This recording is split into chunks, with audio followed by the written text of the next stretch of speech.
At the beginning, as I mentioned at the beginning, the wonderful Ben has agreed to come and do a chair and share his story of his hope, faith, and courage. So thank you, Ben, and over to you, my friend.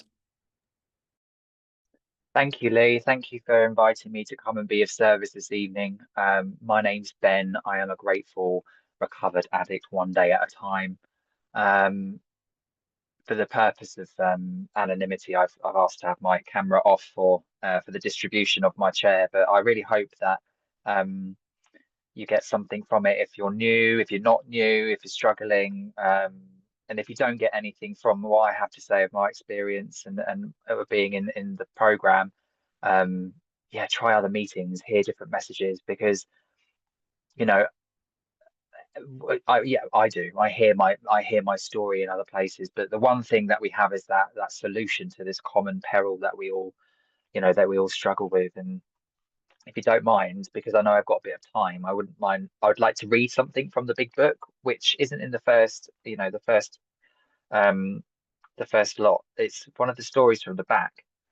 Um, it's from Gutter Bravado, and it basically just wraps. I'm doing it does my chair for me.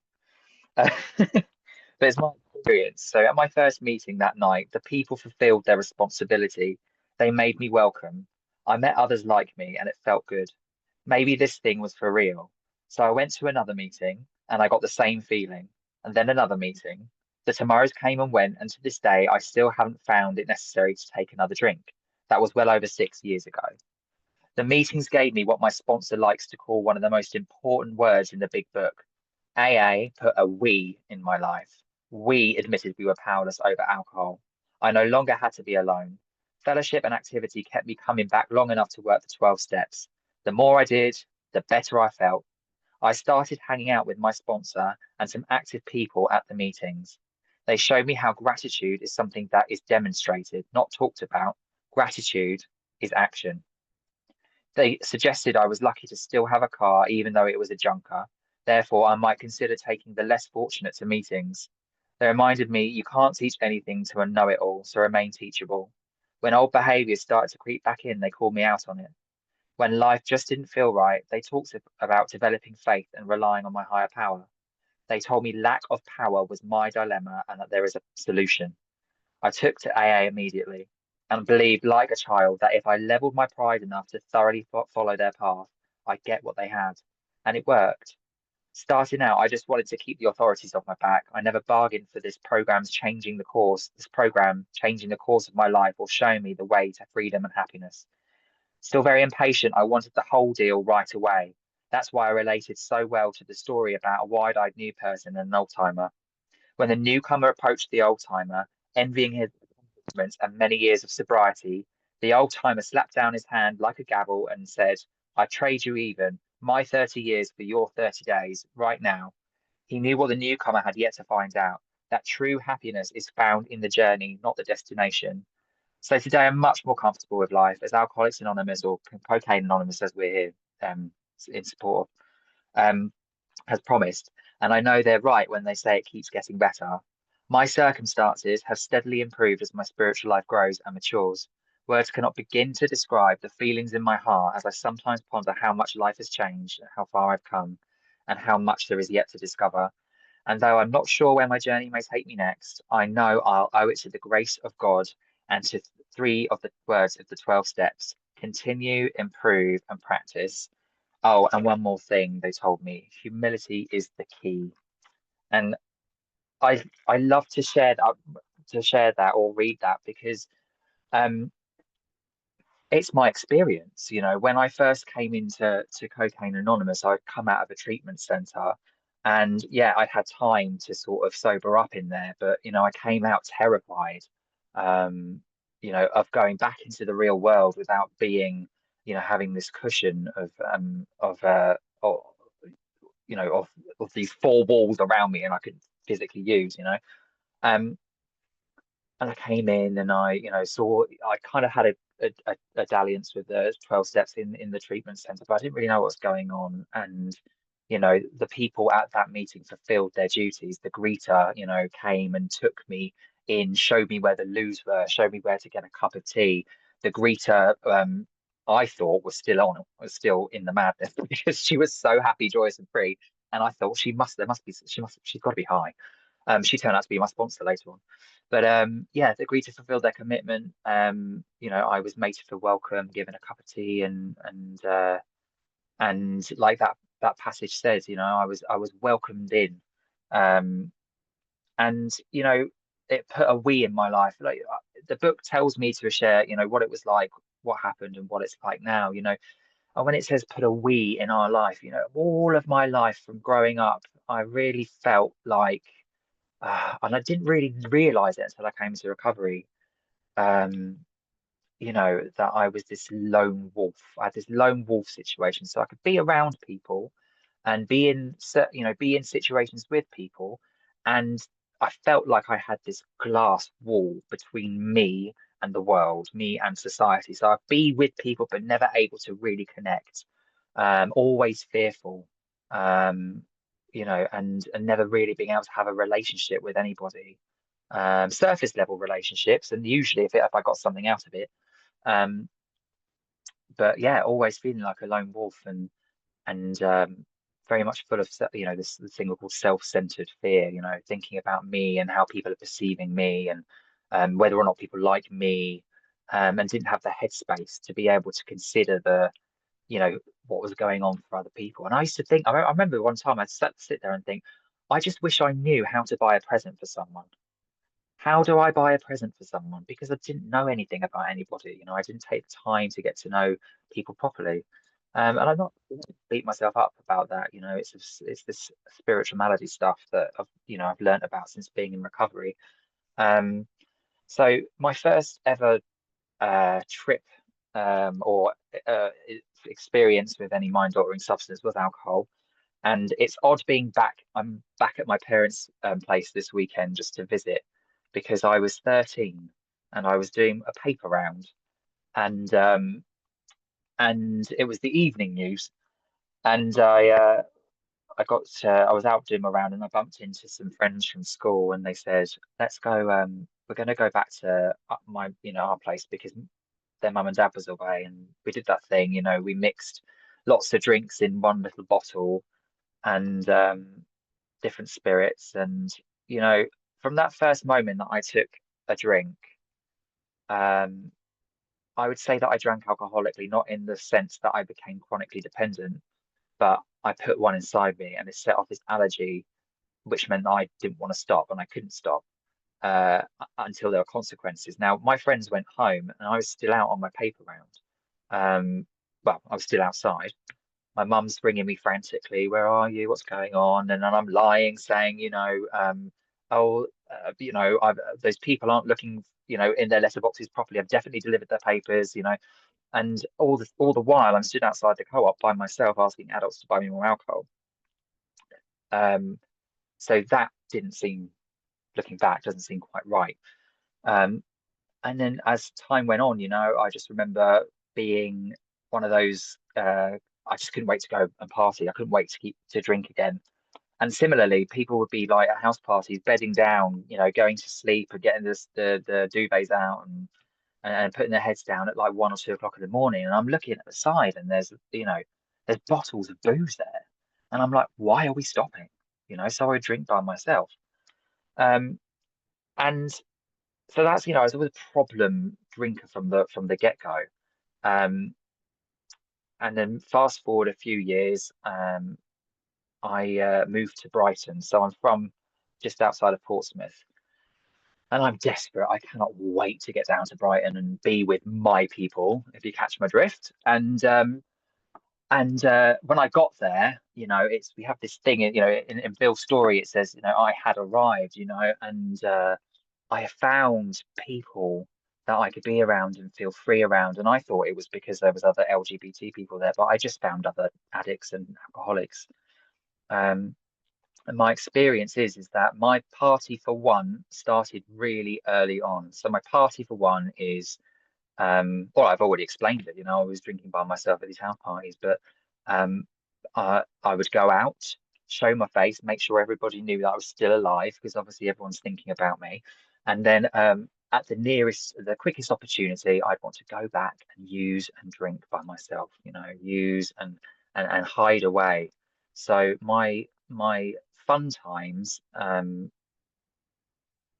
they ended very early on, and I had some horrible consequences, some physical consequences to my health, obviously psychological consequences. By the time I'm 21, I'm in psychosis and stuff like that. So then, I'd have this thing, right? Well, this drug is the problem. This particular drug is the problem. So I'm going to stop doing that, but I need something, so I'm going to drink. So my experience is that all the way through my life, I never felt comfortable where I was. So I had this obsession about trying to change the way that I feel to feel comfortable. And a drink or a drug would initially give me that sense of ease and comfort that it talks about in the big book, and it would make me feel relaxed. Unfortunately, what I've also learned from being in recovery is that I have a physical allergy to drink and drugs. So it sets off this phenomenon of craving once I put one in me. So I'm off and running, and it doesn't matter what anyone says, whatever's coming up. No, if there's an appointment the next day, or especially if it's important. My dad's shaking me by the shoulders, saying, "I'm scared you're going to die." None of that will stop me. And I thought, it was the drink and the drugs that were the problem. So I'd stop and change, try and control. I could change situations, relationships, jobs, housemates. Going through the steps, I realized I never exited anything gracefully, ever. I'd get to a point of about, 2 years, and then whoever was around me would have enough, or I would have had enough, and I'd start again, just keep starting again. My life would be going around in circles, and it was always drink and drugs that brought me back to zero, back to those rock bottoms, having no idea what was wrong with me. Um, and yeah, so cycle forward, I'm going through um, these secular sort of periods of madness, where I'd be chopping and changing and burning my life to the ground. Um, and the unfortunate thing was, it wasn't just my life I was burning to the ground. See, I thought that me using by myself for most of the time, I wasn't harming anybody. Um, and I've since learned that being uh, not being somewhere, not being present is harmful. Not being there for my family, not showing up for certain events, or when I do show up, I'm half cut and then just not available. Um, and so I'm going through this cycle of events, and I find, my story also is that I think I suffer with a bit of codependence as well. So I would look for a man who would fix me. And at the I had all of these problems, and all of these situations where I thought the man was a problem. I'd always end up with an addict or an alcoholic, and I think, oh, I need to look after them. And I've been so much denial. By this point, I'm an intravenous drug user. And I'm thinking, no, they're the problem. And I find this guy completely squeaky clean. Squeaky clean. I think that person is going to save me.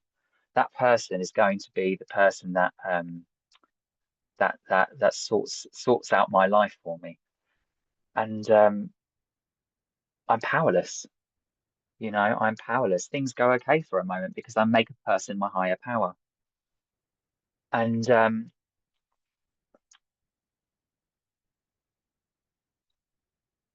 I get to a point where I don't have any words to say that I'm unhappy in this relationship. So I do what I know best, is I pick up, and I still am living in that delusion, of I have a sense I can control this, I can control this.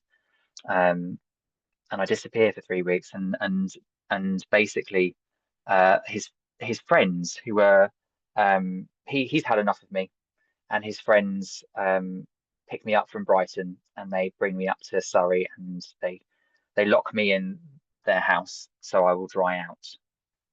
Um, Lo and behold, um, I pick up, climb out the window, and disappear for a few days, and then they come and find me, and they had the audacity to tell me that I need to go to rehab. And I, looked at them and I thought, what on earth? What are you talking about? Me? I come from a happy family. I just pushed it too far this time, having absolutely no idea what, was going on. But every time I picked up, I didn't know. I was playing Russian roulette. I didn't know what I was, where I was going to be, who I was going to be with, how long I was going to use for, and what state, I'd land in. And my experience is we talk about jail, institutions, and death. I've been in institutions, and I haven't been to jail actually yet. I've ended up in hospitals. This is where it takes me. It's where it takes me. Uh, without a program and without a connection with God in my life. So that's the madness. That's the madness. And I end up in this treatment center thinking, how on earth have I got here? Every time, how on earth have I got here? Why have I done this again? You know, why again? And trying to beat the game, experimenting constantly. Anyway, so I end up in this 12-step treatment center that I talked about earlier on, and in there, I heard people sharing about their experience of addiction. And it was the first time in my life that uh, I'd ever felt like I was in the company of people who understood. And it was that was a God moment for me. Um, People were sharing their experience of, having this mental obsession, this obsession to pick up, and the reason I believe I have a mental obsession is because once that thought, the first thought of pick up is planted in my head, I will stop at nothing. It's almost like a physical feeling, this physical pull, like this energy that just pulls me towards, and I'm high before I've even picked the drug up. Um, and then, the once I put that drug inside me, as I say, it sets off that physical allergy, the phenomenon of craving, and I just don't know when I'm going to stop. And I heard people sharing about that, and I just thought I was the only one. And so to hear people sharing their step one experiences, their powerlessness, and the way that their lives have become unmanageable, um, initially was so attractive in a way that I could relate. I could relate to all of the things that these people were doing. And these are people from very different walks of life for me, very different experiences. My childhood is not one of trauma. There's a mini traumatic things, but it's not one of trauma. It's not one of neglect. Um, but there is that same behavior. And I heard that from other people. So it was clear to me that, this stuff, the reason that I pick up and drink isn't, I don't think it's anything to do with, but it's the fact that I'm an addict, is that I have this threefold illness, a spiritual malady, a mental obsession, and a physical allergy. Um, and anyway, so that I heard that and I thought, oh, there's something to this. I feel right here. I feel heard. I feel understood. So they said in the treatment center, they said you need to leave here and go to as many meetings as you can. Get a sponsor, get into the steps, get service, get involved, get in the middle of the bed, and pray, meditate, write a gratitude list. All of these new things that they sort of like got us started on in the treatment center, and I carried that out into the real world, and it worked. It worked for the time that I was working it properly. Um, you know, I went to as many meetings as I can. I was blessed. I was blessed to be given, well, be given, but to be separated from work for 6 months. So I was able to throw myself into this stuff, and life got good really quickly. And this I've heard, and it's my experience that this is the only disease that will tell you don't have it. So after about 10 months of getting well, things start to drop out. My honesty starts to go. I stop speaking to my sponsor honestly about what's going on because I don't believe that I really have any defects of character. Um, I think I'm normal. It's the other people that are mad, and that belief comes in, and then I get that thought. you know, that peculiar mental blank spot, you know, sorry, peculiar mental twist, and that meant that blank spot that tells me it's okay. So on a Monday night after work, that thought comes into my head, and it says I'm living in Epsom, and it says drive down to Brighton and get some crystal meth, use it for a couple of hours, and you'll be absolutely fine for work tomorrow. I believe the lie. I believe the lie. And relapse is part of my story. And the reason I share that was because my experience was that I wasn't working the program properly, and I wasn't being honest, and I wasn't treating it with the respect, you know, the disease of this cunning, baffling, and powerful disease with the respect that it deserves. It's bigger than me, you know. So I need a power bigger than me to solve this problem. And I soon learned that drink and drugs were not the problem, you know. It was the disease that centers in my mind, you know. And that's what I'm here to fix with the help of you lot, and help of the sponsor and other fellows and the group. Um, and so that relapse, yep, took me into a hospital, and having that head full of CA and a belly full of drugs was probably it was one of the most distressing places to be, because I knew there was a solution. So I came back and I had to sit in step one for a long time. You know, we admit we are powerless over cocaine and all other mind-altering substances that allow us to become unmanageable. I lived in those bedevilments. Prey to misery, depression, couldn't make a living. We had trouble in our personal relationships. That was everything that was going on in my life. And what I learned by being taken through the steps with a sponsor and through the big book, is that um, the step that admission, I had to accept and concede to in myself that I was an addict and I had that illness. And steps 2 through to 12, it just doesn't mention drink or drugs at all. There's the solution. So I needed a power greater than myself to restore me to sanity. This is my experience. My drinking and my drugging was bigger than me. It's something that I have no control over. So I need a power greater than myself to solve my drinking and drugging problem. And as time's gone on, that's evolved, and then I'm taking through that house cleaning stage. Okay, I'm going to hand my will over to God and trust the process of recovery in step 4 and 5, where I get to identify my character defects and then take that to go and make amends to people. And then after that, I get to maintain my spiritual condition, because my addiction is not gone. That physical problem never leaves me. It's always in there. I'm under no illusion that if I was to put one inside me, I would set off the allergy and phenomenal craving, and all hell would break loose. So my alcoholism, my drug addiction is contingent, I believe, on me working my program and practicing the principles to the best of my ability. So I treat my soul, and I treat that by connecting to God. Each morning after a wee, I'm not going to lie, I do a wee first, and then I get on my knees and I pray and I ask God for a clean and sober day, and I thank Him for a clean and sober day. And I ask Him what His will is for me. Point me in the direction of where I can be useful. Please open my heart and my mind to the knowledge of Your will for me, and please allow me to be of service. Take away that self-seeking attitude that I've been riddled with all of my life, and help me to see the beauty and the concept of God in everyone around me. I don't do it perfectly. I really don't. But I try my best because I'm scared. I have a healthy fear of my disease now. So I work this to the best of my ability. Like, my life depends on it. I really try to. And what does that look like? So it looks like multiple meetings, lots of service, and sponsoring, being sponsored, going through the book, being in the book, um, going through the 12 steps, um,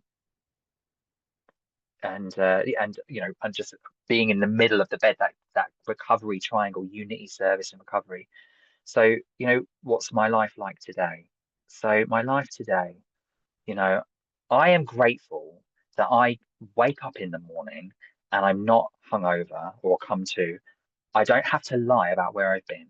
I can go to work and I can do a job clean and sober. I can do it, to the best of my ability that day. I'm not tired and exhausted and trying to make up lies about, and covering everything up, and then I get to go home, and then I get to go to a meeting, and I get to choose when I go to bed. Stuff like that for me is something that I couldn't manage when I was in active addiction, Um, and then there's all the other stuff on top.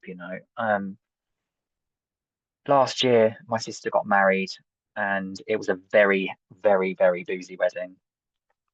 And it's not about me, it was my sister's wedding, but my dad said to me, this is the same man that would be shaking me by the shoulders and saying, I just don't want you to die, I'm terrified you're going to die.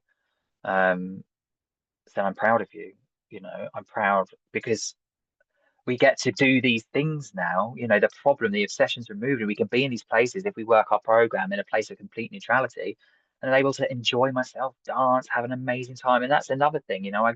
We are able to go out and if I work my program, be in these places where I wouldn't have been able to be without being off my nut. And I can be there and be present and enjoy that and enjoy the being with other people and having relationships with other people. And the best thing about this for me at the moment is service. I was speaking to Lee earlier on. There is so much joy I find in being part of a team and being part of a community of people where our primary purpose is to help others get well. I had no idea what I was about in the matters, and I still don't to a certain degree. But being in Cocaine Anonymous has given me a sense of purpose. It's given me connections. It's given me relationships, learning to have relationships. Those promises, step 9 promises. Um, and being we were delivering something today together as a team, and it was just fills you full of esteem. So all that stuff, I thought wandering around in the madness that life was about taking, like what can I get from life? What can I put inside me? What experiences can I steal, from the world to fill that hole in my soul, that spiritual malady. And my experience of being in Cocaine Anonymous, my up thinking was upside down, My experience is the more that I give of myself freely, not expecting anything in return, that feeling of self-esteem that I always was looking for at the bottom of a bag or a bottle, is given to me by the grace of God. So I'm a very, very grateful member of CA. And if anyone is new or struggling, um, yeah, please just get on board, do the thing. Reach out, speak to other people, connect, ask how people are, pray, meditate, get service, get to as many meetings as possible, and and have an experience. But that's my experience, and I am a talker, so I'm going to wrap it up and I'll leave it there. Thank you so much for letting me share.